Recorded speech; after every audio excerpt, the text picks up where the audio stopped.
붉은 꽃이 먼저였다. 2022년 2월 11일 금요일 새벽, 충청남도 서산시의 외딴 공장지대, 불법 체류 외국인 노동자 수용시설로 위장된 컨테이너 숙소 내동에서 37명의 사람들이 사라졌다. 캄보디아, 미얀마, 베트남 출신의 남녀와 어린아이들, 이들은 브로커 조직에 의해 대한민국으로 밀입국한 뒤 여권을 빼앗기고 하루 14시간씩 봉제 공장과 농장에서 강제 노동에 시달리고 있었다. 도망치면 가족에게 해를 끼치겠다는 협박 아래 새벽 3시 브로커 조직의 감시원 6명이 컨테이너 주변을 순찰하고 있었다. 4시가 되자 감시원들은 컨테이너 문이 안에서 잠겨 있는 것을 확인하고 안심했다. 새벽 5시 교대 감시원이 문을 열었을 때 안에는 아무도 없었다. 37명이 흔적 없이 사라진 것이었다. 컨테이너 바닥 위에 작은 것이 하나 놓여 있었다. 종이로 접은 붉은 연꽃 한 송이. 그리고 그 꽃잎 안쪽에 한 줄의 글씨. 자유는 빼앗을 수 없다. 이것이 첫 번째가 아니었다. 지난 1년간 대한민국 전역에서 불법 인신매매 및 강제 노동 피해자들이 한밤중에 사라지는 사건이 7건 발생했다. 매번 현장에는 붉은 종이 연꽃이 남겨졌다. 경찰도 브로커 조직도 범인을 잡지 못했다. 언론은 이 수수께끼의 구출자를 홍련이라고 부르기 시작했다. 홍련, 붉은 연꽃. 그 뒤에 숨은 사람이 누구인지 아는 자는 아무도 없었다. 그리고 이 사건은 마포구 합정동 50층짜리 럭셔리 빌딩 꼭대기에 자리 잡은 탐정사무소의 문을 두드리게 된다. 2022년 2월 14일 월요일 아침, 탐정님, 커피요. 이에나가 최고급 원두로 내린 커피를 강혁의 책상 위에 놓았다. 29, 국립과학수사연구원 법화학과에서 4년간 근무한 분석화학 석사. 훤칠한 키에 둥근 안경을 쓰고 머리를 단정하게 묶은 초미인, 어떤 상황에서도 흔들리지 않는 극도의 차분함과 이성적인 태도를 유지하는 여자. 부검실에서도 태연하게 김밥을 먹을 수 있는 대범함의 소유자. 본인은 그걸 직업의식이 아니라 저혈당 예방을 위한 실용적 행동이라 진지하게 말한다. 무술 유단자, 운전 실력 고수, 각종 장비를 모두 다루는 맥가이버 수준의 만능인 고맙소 애나씨. 강혁이 커피를 받아들었다. 42, 서울지방경찰청 강력계에서 16년간 베테랑 형사로 근무하다 사직한 뒤 강혁 탐정사무소를 차린 사내, 키 185cm, 75kg, 다부진 강철 체력. 검게 그을린 얼굴에 짧게 깎은 머리, 한쪽 눈썹을 가로지르는 옅은 흉터. 처음 보는 사람들은 은퇴한 권투 선수로 오해하곤 한다. 무술 유단자, 권총 특등사수, 외국어 5개 국어 능통. 아버지의 유산으로 1000억대 재산을 보유한 억만장자이나 탐정일이 좋아서 이 자리에 앉아 있다. 합정동 골목 안쪽 50층짜리 럭셔리 빌딩의 최상층. 300평 전층을 사용하는 강혁 탐정사무소는 창 너머로 한강이 내려다 보이는 최첨단 공간이었다. 최고급 인테리어, 첨단 실험시설, 로봇 어시스턴트, 무인 승용차, 최첨단 드론, 옥상 헬리포트에는 헬기까지. 실험실에서는 40대의 송태풍 박사가 조수 나정희와 함께 증거물을 분석 중이었다. 나정희는 30대 중반의 초미인으로 과묵하지만 데이터 분석에서는 누구보다 꼼꼼한 사람이었다. 강혁이 아침 뉴스를 확인했다. 홍련 사건이 또 헤드라인을 장식하고 있었다. 서산 컨테이너 탈출극 홍련의 8번째 작전. 홍련이라 대단한 사람이요. 강혁이 중얼거렸다. 이에나가 옆에서 태블릿을 펼쳤다. 이미 홍련 관련 자료를 정리해둔 상태였다. 강혁보다 항상 한 발 빠른 여자. 1년간 8건, 총 232명 구출. 경찰 기록에 의하면 브로커 조직도 피해자도 홍련의 정체를 몰라요. 현장에는 지문, 발자국, CCTV, 아무런 물리적 증거가 남아있지 않아요. 유일한 단서가 붉은 종이 연꽃. 종이 연꽃의 분석은 경찰이 국과수에 의뢰했는데 결과가 흥미로워요. 종이가 전통 한지가 아니라 네덜란드산 고급 아트지예요. 일반인이 쉽게 구할 수 있는 종이가 아니에요. 강혁의 눈이 좁아졌다. 형사 시절의 버릇이 발동했다. 있는 것, 없는 것, 어색한 것. 네덜란드산 고급 아트지를 쓰는 인물이라면 부유하고 예술적 감각이 있고 해외 루트를 가진 사람이다. 바로 그때 사무소 전화가 울렸다. 나정희가 받았다. 탐정님, 출입국 관리사무소 특수수사대 대장 차명석이라는 분이 면담을 요청하고 있어요. 홍련 사건 관련이래요. 오전 10시 차명석이 도착했다. 50대 초반, 체격이 좋은 남자. 눈이 예리했고 말투는 군인 특유의 간결함이 있었다. 강혁 탐정님, 단도직입으로 말씀드리겠습니다. 홍련을 찾아주십시오. 경찰이 해야 할 일 아니요? 경찰이 1년째 못 찾고 있습니다. 하지만 저희가 탐정님을 찾아온 이유는 따로 있습니다. 차명석이 서류 봉투를 꺼냈다. 안에는 사진 한 장이 들어 있었다.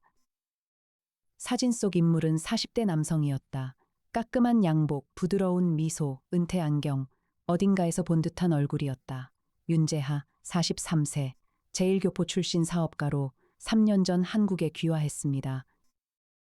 서울 강남에 윤재하 갤러리를 운영하고 있고 국제 난민 구호 활동으로 UNHCR 친선대사도 역임했습니다. 알고 있소. 사교계에서 유명한 사람이요. 자선 파티의 단골 인사. 맞습니다. 그런데 저희 수사대가 홍련 사건을 추적하다 보니 홍련의 구출 작전이 벌어지는 시점마다 윤재하의 해외 출장 일정이 묘하게 겹칩니다. 직접적인 증거는 없습니다. 정황뿐입니다. 윤재하가 홍련이라는 거요? 차명석이 고개를 저었다. 확신은 없습니다. 하지만 가능성을 배제할 수도 없습니다. 문제는 홍련이 구출하는 방식이 합법이 아니라는 겁니다. 강제 노동 피해자를 구출하는 것은 도덕적으로 옳지만 법적으로는 불법 출입국 방조, 주거 침입, 때로는 폭행까지 수반됩니다. 그래서 잡아야 한다? 저는 개인적으로 홍련을 존경합니다. 하지만 법은 법입니다. 그리고 더 큰 문제가 있습니다. 차명석이 두 번째 서류를 꺼냈다. 브로커 조직의 배후에 있는 인물이 있습니다. 이름은 황진태, 57세. 전직 국회의원 보좌관 출신으로 현재 인력 파견 업체 5개를 운영하고 있습니다. 겉으로는 합법적 외국인 노동자 알선 업체지만 실체는 인신매매 조직입니다. 황진태가 홍련의 정체를 알아내기 위해 자체 수사팀을 가동하고 있습니다. 만약 황진태가 먼저 홍련을 찾으면 죽이겠소. 그렇습니다. 강혁은 커피잔을 내려놓았다. 강력계 시절 한 가족의 평생이 단 하룻밤 만에 사라지는 잔인한 진실을 가장 견디기 힘들어했던 그였다. 인신매매 피해자들 여권을 빼앗기고 말도 통하지 않는 이국 땅에서 강제 노동에 시달리는 사람들. 그들을 구출하는 홍련은 영웅이었다. 하지만 그 영웅이 지금 위험에 처해 있다. 두 가지를 동시에 하겠소. 홍련의 정체를 밝히는 것, 그리고 황진태보다 먼저 홍련을 찾아 보호하는 것. 차명석이 고개를 숙였다. 감사합니다. 비용은 필요 없소. 이에 나는 이미 윤재하 갤러리의 정보를 검색하고 있었다. 형, 황진태라는 사람 알아? 강혁이 전화를 건 상대는 친형 강민혁, 검찰청 고위 간부. 혀가 황진태? 그놈은 우리 쪽에서도 주시하고 있어. 인신매매 수사가 진행 중인데 증거가 부족해서 아직 기소를 못하고 있어. 피해자들이 보복이 무서워서 증언을 안 해. 홍련이 구출한 피해자들은 홍련이 구출한 뒤에 사라져. 어디로 가는지 아무도 몰라. 아마 해외로 안전하게 빠져나가는 루트가 있는 것 같은데 윤재하라는 인물은? 강민혁이 잠시 침묵했다. 윤재하? 그 갤러리 사장? 혀가. 그 사람은 정재계 인맥이 어마어마해. 함부로 건드리면 복잡해진다. 알겠어. 조심할게. 전화를 끊고 강혁은 이해나와 함께 윤재하 갤러리를 방문했다. 강남구 청담동 한복판 5층짜리 현대식 건물. 갤러리 내부는 백색 벽면에 대형 회화와 설치 미술이 전시되어 있었다. 세련되고 고급스러운 공간. 강혁 탐정님이시군요. 반갑습니다. 윤재하가 직접 나와 맞이했다. 사진에서 본 것보다 더 부드러운 인상이었다. 은퇴 안경 너머의 눈은 온화했고 악수하는 손은 부드러웠다. 고급 양복에 넥타이 피는 작은 연꽃 모양, 강혁의 눈이 그것을 놓치지 않았다. 홍련 사건에 대해 여쭤보고 싶은 게 있어. 아, 그 신비로운 사건이군요. 저도 뉴스에서 보았습니다. 대단한 분이시더군요. 홍련이란 분은. 윤재하의 미소는 완벽했다. 너무 완벽했다. 강혁은 형사 시절의 직관으로 어색한 것을 포착했다. 윤재하의 미소는 연습된 것이었다. 마치 무대 위의 배우처럼 윤 대표, 혹시 서산 쪽에 사업체나 부동산이 있으시오? 서산이요? 아니요, 없습니다만. 지난 금요일 밤에 어디 계셨소? 갤러리에서 야간 전시 행사가 있었습니다. 오후 6시부터 자정까지 참석자 명단이 있습니다. 이에나가 옆에서 조용히 메모했다. 갤러리를 나온 뒤 그녀가 말했다. 탐정님, 알리바이가 너무 깔끔해요. 금요일 밤 전시 행사, 정확히 서산 사건이 벌어진 시간대와 겹쳐요. 마치리 준비해둔 것처럼 알리바이를 만들어둔 거요. 네. 그리고 넥타이 핀 보셨죠? 연꽃 모양. 우연의 일치일 수도 있지만 강혁이 고개를 저었다. 나는 우연을 안 믿는 사람이요. 이에나가 피식 웃었다. 그건 저의 대사라고 말하고 싶었으나 삼켰다. 강혁은 수사의 두 갈래를 동시에 밀어붙였다. 첫째, 윤재하의 이면 추적. 이에나와 나정희가 윤재하의 재무 기록, 해외 출입국 기록, 갤러리의 거래 내역을 파헤쳤다. 송태풍 박사는 서산 현장에서 회수한 붉은 종이 연꽃의 정밀 분석에 들어갔다. 둘째, 황진태의 움직임 감시. 강혁이 직접 황진태의 사무실이 있는 영등포 쪽을 살폈다. 강민혁이 검찰 루트를 통해 황진태의 통신 기록 일부를 확보해 주었다. 사흘 뒤 실험실에서 성과가 나왔다. 탐정님, 종이 연꽃의 아트지. 네덜란드 암스테르담의 종이 공방, 반 호이든 페이퍼에서 제작한 한정판 아트지예요. 이 종이를 국내에서 수입하는 곳은 한 군데뿐이에요. 나정희가 화면을 띄웠다. 윤재하 갤러리. 강혁이 팔짱을 꼈다. 정황 증거가 쌓이고 있었다. 하지만 직접적인 증거는 아직 없었다. 애나 씨, 윤재하의 해외 출입국 기록은? 이에나가 태블릿을 보여주었다. 지난 1년간 해외 출입국 32회, 주로 일본, 태국, 캄보디아, 미얀마, 공식적으로는 갤러리 사업 관련 출장이에요. 하지만 홍련 사건이 벌어진 7건 중 5건에서 사건 발생 2, 3일 전에 윤재하가 해당 피해자 출신국을 방문했어요. 사전 답사를 한 거요. 피해자들의 상황을 확인하고 구출 루트를 설계한 거요. 그리고 탐정님, 한 가지 더. 이에나가 파일을 열었다. 윤재하 갤러리의 직원 중에 특이한 사람이 있어요. 이름은 한서윤, 32, 여성. 직함은 큐레이터인데 이 사람의 이전 경력이 대한적십자사 해외 긴급 구호팀이에요. 캄보디아와 미얀마에서 3년간 근무했어요. 현장 전문가를 큐레이터로 채용했다? 네.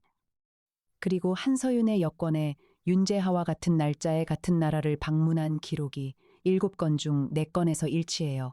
강혁의 눈이 번뜩였다. 윤재하는 혼자가 아니었다. 조직이 있었다. 갤러리가 위장 거점이었고 직원들이 구출 작전의 실행 요원이었다. 오르치 남작 부인의 소설에서 스칼렛 핀퍼넬은 혼자가 아니었소. 핀퍼넬 연맹이라는 동지들이 있었소. 홍련 연맹이군요. 이에나가 말했다. 그런 셈이요. 강혁은 윤재하에게 접근하기 위해 다른 방법을 택했다. 정면 돌파가 아닌 윤재하의 세계 안으로 들어가는 것. 마침 윤재하 갤러리에서 국제인권 예술 경매 행사가 예정되어 있었다. 수익금은 국제난민구호단체에 기부된다는 명목이었다. 강혁은 미술품 수집가로 행사에 참석했다. 1,000억대 재산가가 미술품 수집에 관심을 보이는 것은 전혀 어색하지 않았다. 경매 당일 강남 청담동. 강혁은 양복 차림으로 갤러리에 들어섰다. 이에나도 함께였다.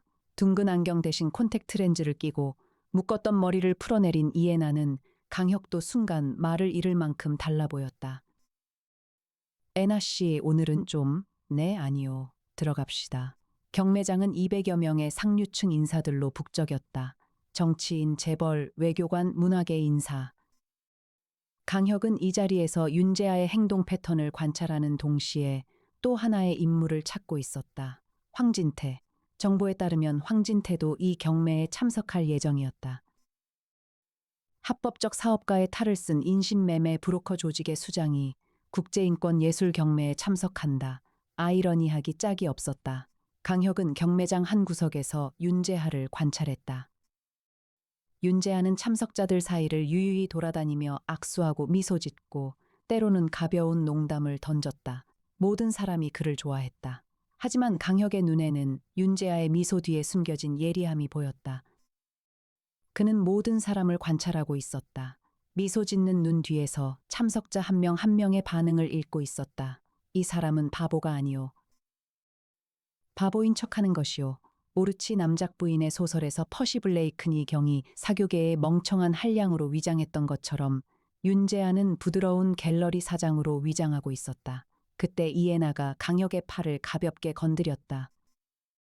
탐정님, 저쪽 시선이 가리키는 곳에 황진태가 있었다. 57세, 거무튀튀한 얼굴에 날카로운 눈. 양복은 비싸 보였으나 어딘가 어울리지 않는 느낌이었다. 그의 옆에는 체격이 큰 남자 두 명이 경호원처럼 서 있었다. 황진태가 경매장을 둘러보더니 윤재하에게 다가갔다. 강혁이 귀를 기울였다. 윤 대표, 좋은 행사네요. 감사합니다. 황 사장님. 둘의 악수. 윤재하의 미소는 변함없었다. 하지만 강혁은 보았다. 악수하는 순간 윤재하의 왼손 손가락이 미세하게 움찔한 것을. 감정을 억누르는 제스처였다. 인신매매 조직의 수장과 악수하면서 윤재하는 분노를 삼키고 있었다. 경매가 시작되었다. 강혁은 소형 유아 한 점을 2억 원에 낙찰받았다. 실제로 관심이 있어서가 아니라 윤재하와 가까워지기 위한 포석이었다. 경매 후 리셉션에서 강혁이 윤재하에게 다가갔다. 좋은 작품을 얻었소. 윤 대표의 안목에 감사하오. 강 탐정님이 미술에도 관심이 있으시다니 반갑습니다. 윤재하의 눈이 순간 날카로워졌다가 즉시 부드러움으로 돌아갔다. 강혁이 탐정이라는 것을 알고 있었다. 하지만 동요하지 않았다. 한 가지 여쭤도 되겠소? 물론입니다. 홍련을 어떻게 생각하시오? 윤재하가 와인잔을 살짝 기울이며 미소 지었다. 영웅이라고 생각합니다. 하지만 위험한 영웅이죠. 법 밖에서 정의를 실현하는 것은 언제나 대가가 따르니까요. 직접 아는 사이요? 어떻게 제가 홍련을 알겠습니까? 저는 그림을 파는 사람일 뿐인데요. 완벽한 대답이었다. 너무 완벽했다. 강혁은 속으로 확신했다. 이 남자다. 이틀 뒤 사무소에 예상치 못한 방문자가 나타났다. 한서윤, 윤재아 갤러리의 큐레이터. 그녀는 떨리는 손으로 봉투를 내밀었다. 32, 단발머리에 화장기 없는 얼굴, 눈이 붉었다. 강혁 탐정님 도와주세요. 무슨 일이요? 황진태가 저를 찾아왔어요. 어젯밤에 제가 집에 혼자 있을 때 제 과거를 다 알고 있더라고요. 적십자사에서 일한 것, 캄보디아에서 활동한 것, 그리고 윤재아 대표와의 관계를 뭘 요구했소? 한서윤의 눈에서 눈물이 흘렀다. 홍련의 정체를 알려달래요.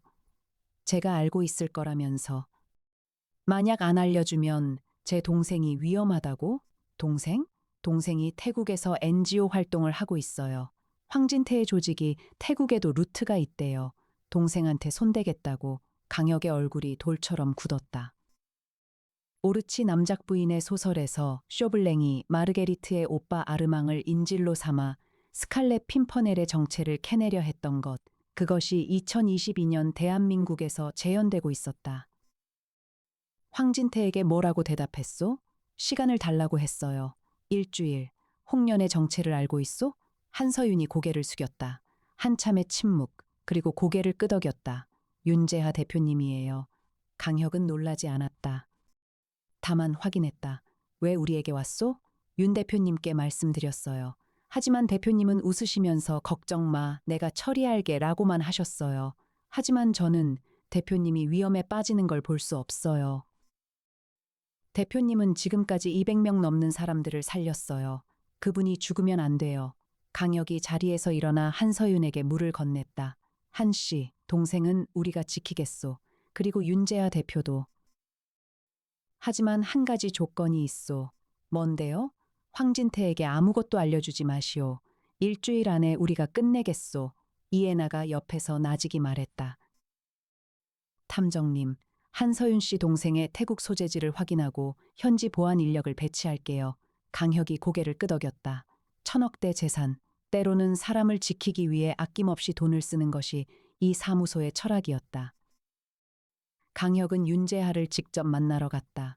이번에는 갤러리가 아닌 윤재하의 개인 저택, 성북동 고급 주택가의 한옥풍 대저택이었다. 강 탐정님, 어서 오세요. 윤재하가 마당에서 직접 맞이했다. 평소의 부드러운 미소. 하지만 강혁은 이제 그 미소 뒤에 무엇이 있는지 알고 있었다. 윤 대표, 단도직입으로 말하겠소. 당신이 홍련이라는 걸 알고 있소. 윤재하의 미소가 사라졌다. 3초. 그리고 새로운 표정이 떠올랐다. 미소도 아니고 분노도 아닌 투명한 정적. 왜 그렇게 생각하십니까? 네덜란드산 아트지 해외 출입국 기록, 한서윤의 경력 갤러리의 재무 흐름. 전부 당신을 가리키고 있소. 윤재아가 한참 동안 강혁을 바라보았다. 그리고 천천히 말했다. 들어오시죠. 저택 안쪽에 서재, 벽면 가득 책이 꽂혀 있었고 책상 위에는 붉은 종이 연꽃 접기 도구가 놓여 있었다. 위장을 거둔 것이었다. 맞습니다. 제가 홍련입니다. 목소리는 달랐다. 갤러리에서의 부드러운 목소리가 아니라 단단하고 깊은 목소리였다. 이것이 진짜 윤재하였다. 왜 이 일을 시작했소? 윤재하가 책장에서 사진첩을 꺼냈다. 오래된 흑백 사진, 젊은 여성과 어린 소년. 제 어머니는 제1교포 2세였습니다. 일본에서 제1교포라는 이유로 차별받으며 살았어요. 한국으로 건너왔지만 한국에서도 반쪽이었습니다. 어머니는 평생 어디에도 속하지 못하는 사람의 외로움을 알고 계셨어요. 돌아가시기 전에 한 말씀이 있습니다. 뭐라 하셨소? 사람에게는 자유가 있어야 한다. 그것을 빼앗는 자는 인간이 아니다라고. 윤재하가 사진을 내려놓았다. 2년 전 갤러리 일로 캄보디아에 갔다가 인신매매 현장을 목격했습니다. 12살짜리 여자아이가 공장에서 하루 16시간씩 일하고 있었어요. 도망치면 죽인다는 협박을 받으면서 그 아이의 눈을 보는 순간 어머니의 눈이 겹쳐 보였습니다. 강혁은 묵묵히 들었다. 그날부터 시작했습니다. 갤러리 수익과 제 개인 자산으로 구출 네트워크를 만들었어요. 한서윤, 그리고 7명의 동지가 함께합니다. 해외 현지 협조자까지 합치면 20여 명. 우리는 피해자를 구출한 뒤 안전한 나라의 난민 지원 시설로 이송합니다. 불법이라는 건 알고 있소? 압니다. 하지만 합법적 루트로는 그 아이들을 구할 수 없었습니다. 신고해도 경찰이 움직이기까지 몇 달이 걸리고 그 사이에 브로커가 피해자를 이동시킵니다. 저는 기다릴 수 없었어요. 강혁이 한참 동안 윤재하를 바라보았다. 탐정이 된 후 단순히 범인을 잡는 것을 넘어 사건 이후 피해자와 가해자가 어떻게 살아남고 삶을 이어가는가에 대해 깊이 고뇌해온 그였다. 윤 대표, 당신의 뜻은 존경하오. 하지만 지금 당신은 위험하오. 황진태가 당신을 찾고 있소. 알고 있습니다. 한서윤 씨에게 접근했소. 동생을 인질로 삼아. 윤재하의 표정이 처음으로 흔들렸다. 서윤이에게? 한 씨가 우리 사무소에 도움을 요청했소. 황진태에게는 아직 아무것도 말하지 않았소. 윤재하가 두 손으로 얼굴을 감쌌다. 제가 서윤이를 위험에 빠뜨렸군요. 그리고 당신 자신도. 강혁이 단호하게 말했다. 윤 대표, 내가 황진태를 잡겠소. 당신은 한 발 물러서 주시오. 윤재하가 고개를 들었다. 눈이 빛나고 있었다. 강 탐정님, 한 가지 부탁이 있습니다. 홍련의 9번째 작전이 사흘 뒤에 예정되어 있습니다. 경기도 안성에 캄보디아 출신 여성 14명이 봉제 공장에 감금되어 있습니다. 이 작전만은 끝내게 해주십시오. 그건 안 돼요. 그 여성들 중에 13살짜리 소녀가 있습니다. 강혁의 주먹이 떨렸다. 사무소로 돌아온 강혁은 고뇌에 빠졌다. 홍련의 9번째 작전을 허락하면 황진태의 함정에 빠질 위험이 있다. 하지만 거부하면 13살짜리 소녀를 포함한 14명이 계속 강제 노동에 시달린다. 이에나가 커피를 내려 강혁의 책상 위에 올려놓았다. 탐정님 잠은요? 잠이 안 오오. 그럼 김밥이라도 드세요. 이에나가 김밥을 꺼냈다. 강혁은 피식 웃으며 받았다. 이 여자는 언제나 이렇게 자신의 곁에 있었다. 에나 씨, 어떻게 생각하오? 이에나는 안경을 밀어 올리며 오늘은 콘택트 렌즈가 아닌 평소의 둥근 안경이었다. 생각에 잠겼다. 두 가지를 동시에 할 수 있어요. 윤재하의 구출 작전을 실행하면서 동시에 황진태를 함정에 빠뜨리는 거예요. 어떻게? 황진태가 홍련을 잡으러 올 거잖아요. 그걸 역이용하는 거예요. 안성 구출 작전의 정보를 일부러 황진태에게 흘려서 황진태가 현장에 오게 만드는 거예요. 그리고 현장에서 인신매매 현행범으로 잡는 거예요. 강혁의 눈이 타올랐다. 미끼 작전. 네. 홍련은 피해자를 구출하고 우리는 황진태를 잡고 일석이조예요. 강혁이 자리에서 일어나 이해나의 어깨를 잡으려다가 멈추었다. 좋소. 그 방향으로 가자. 형한테 연락해야 해요. 검찰 영장이 필요하니까 강혁이 즉시 강민혁에게 전화했다. 형, 황진태를 잡을 수 있는 기회가 생겼어.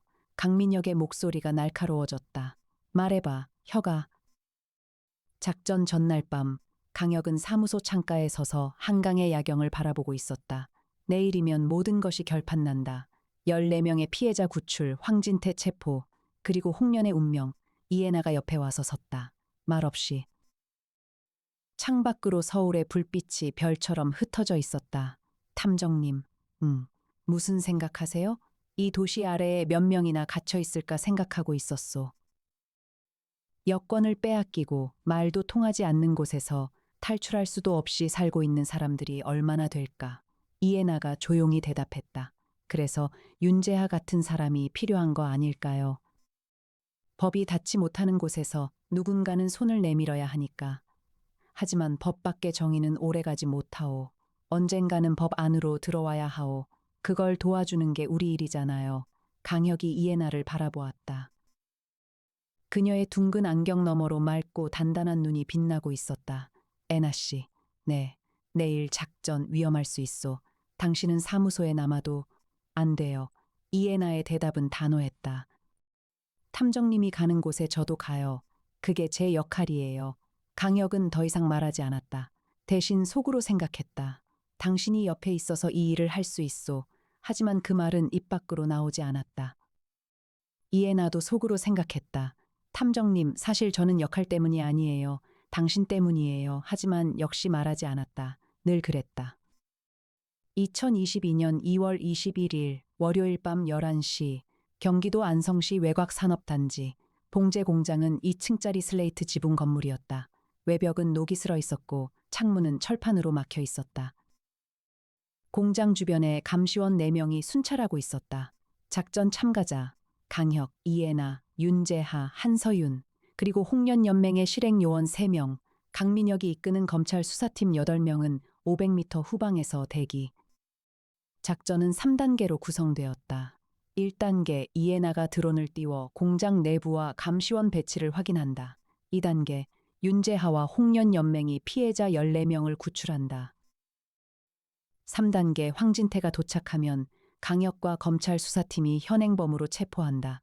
미끼 정보는 이미 흘려져 있었다.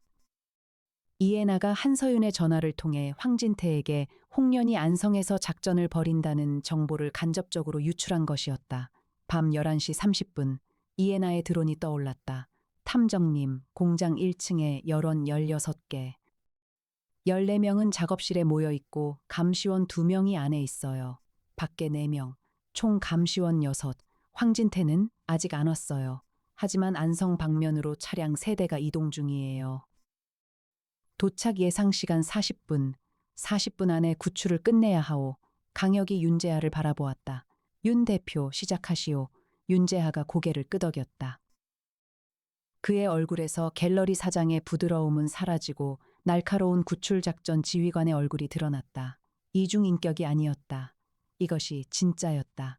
홍련연맹의 요원 3명이 공장 후문으로 접근했다.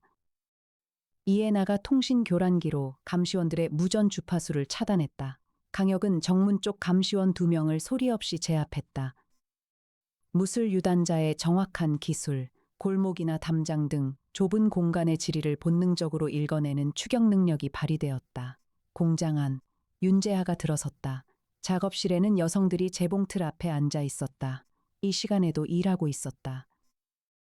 가장 어린 소녀, 13살, 작은 몸으로 재봉틀 페달을 밟고 있었다. 윤재하가 캄보디아어로 말했다. 안전합니다. 우리가 데려다 줄게요. 여성들의 눈에서 눈물이 쏟아졌다. 소녀가 윤재하의 손을 잡았다. 작고 거친 손이었다. 20분 만에 14명 전원이 공장 후문을 통해 대기 중인 승합차 2대에 탔다. 한서윤이 운전석에 앉았다. 차량은 미리 준비된 안전 루트를 따라 천안 방면으로 이동했다. 강혁은 공장 앞에 남았다. 황진태를 기다렸다. 20분 뒤 차량 3대가 공장 앞에 도착했다. 황진태가 내렸다. 부하 8명이 뒤따랐다. 뭐야, 문이 열려 있잖아. 황진태가 공장 안으로 들어갔다. 빈 작업실. 여성들은 이미 없었다. 홍련, 또 홍련이야. 황진태가 이를 갈았다. 그리고 작업실 바닥에 놓인 것을 보았다. 붉은 종이, 연꽃 한 송이. 이 자식을 잡아와. 그 순간 공장의 조명이 켜졌다. 강혁이 정문에 서 있었다. 황진태 씨. 누구야? 강혁 탐정사무소의 강혁이요. 그리고 뒤를 돌아보시오. 황진태가 뒤를 돌았다. 공장 후문에서 강민혁이 이끄는 검찰 수사팀 8명이 들어서고 있었다. 황진태, 인신매매, 강제노동, 여권압류, 불법 감금 혐의로 체포합니다.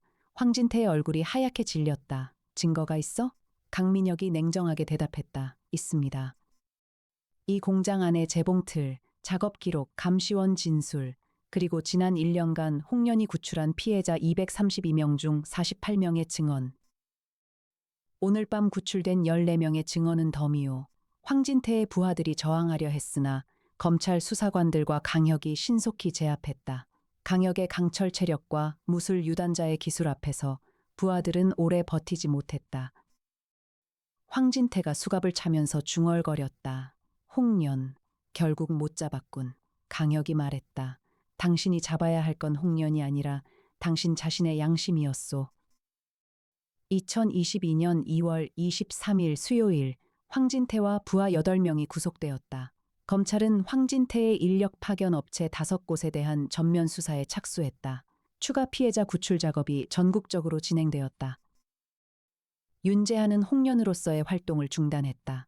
자신의 활동이 더 이상 법 밖에 머물 필요가 없어졌기 때문이었다. 황진태 조직이 무너지면서 그동안 증언을 거부하던 피해자들이 하나둘 목소리를 내기 시작했다. 강혁 탐정사무소를 방문한 윤재하는 갤러리 사장의 부드러운 미소가 아닌 진짜 자신의 얼굴로 앉아 있었다. 강 탐정님, 감사합니다. 제가 혼자 싸우려 했던 것이 얼마나 위험한 일이었는지 이제 압니다. 당신이 구한 200명 넘는 사람들은 당신에게 감사할 거요. 하지만 앞으로는 법안에서 싸우시오. 그렇게 하겠습니다. 홍련은 은퇴합니다. 대신 홍련재단을 만들려고 합니다.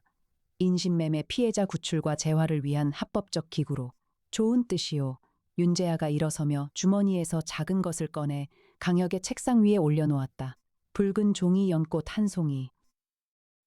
마지막 연꽃입니다. 강 탐정님에게 드립니다. 강혁은 그 연꽃을 들어 올렸다. 정교하게 접힌 붉은 꽃잎 안쪽에 익숙한 한 줄의 글씨가 있었다. 자유는 빼앗을 수 없다. 윤재하가 떠난 뒤 강혁은 그 연꽃을 유리 케이스에 넣어 사무소 한켠에 전시해 두었다. 사건이 남긴 기억을 잊지 않기 위해 탐정님 이해나가 커피를 들고 다가왔다. 윤재하 대표님, 결국 좋은 사람이었네요. 좋은 사람이요. 다만 방법이 위험했을 뿐이요. 오르치 남작 부인의 소설에서 퍼시 블레이큰이 경도 그랬잖아요. 바보인 척하면서 사람을 살리는 영웅. 윤재하 대표님도 갤러리 사장인 척하면서 사람을 살린 영웅이에요. 하지만 소설과 다른 점이 있어. 뭐예요? 소설에서 마르게리트는 남편의 정체를 뒤늦게 알고 배신을 속죄했소. 하지만 이번 사건에서 한서윤 씨는 배신하지 않았소. 도움을 요청한 거요. 그게 더 용감한 선택이요. 이해나가 고개를 끄덕였다. 혼자 감당하려 하지 않고 도움을 요청하는 것. 그게 진짜 용기죠. 강혁이 이해나를 바라보았다. 이 여자의 이런 말이 늘 자신의 생각을 한 뼘 더 넓혀주었다. 애나 씨, 고맙소. 늘. 이해나는 안경을 밀어 올리며 고개를 돌렸다. 귀끝이 약간 붉어진 것을 강혁은 알아챘으나 모른 척했다. 이해나도 속으로 생각했다. 탐정님 고마운 건 저예요. 탐정님 곁에 있을 수 있어서. 하지만 역시 말하지 않았다. 늘 그랬다. 사랑하는 마음을 숨기는 여자. 한서윤은 동생이 무사히 태국에서 활동을 계속하고 있다는 소식을 듣고 울었다.